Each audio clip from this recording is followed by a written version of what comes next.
Hi guys, Jo Banks here. Just a quick recap over some of the things that we talked about on your Building Resilience webinar. First of all, there was the managing procrastination. So the 5, 4, 3, 2, 1.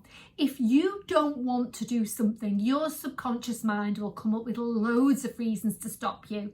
So to circumvent that, as soon as we have the idea to do something, if we count back 5, 4, 3, 2, 1, and launch ourselves straight into action, it doesn't give the subconscious mind time to come up with a reason not to do something.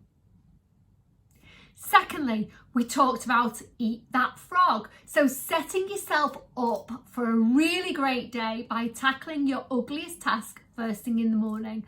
Often we spend more time worried about something that we have to do than it would actually take to do it. So get rid of those worst tasks first thing and you're setting yourself up for success.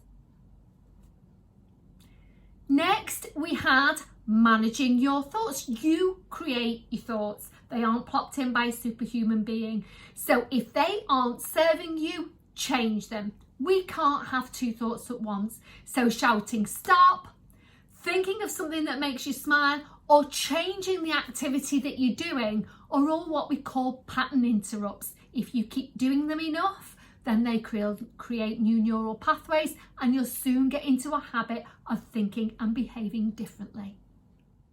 Finally, get up and move. Moving is a great way to change any negative thoughts and any negative emotions. So my top tips for this is stand up and walk while you're on the phone. So don't just stay sitting at your desk, move up around. It gives your voice some energy.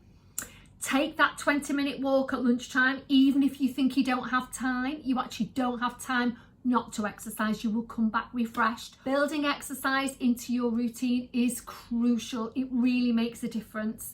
And also don't forget we had the Superman stance, the Superman pose, standing for 2 minutes, hip distance apart, hands on hips, taking some deep breaths, changes our biochemistry and helps us to perform at a higher level.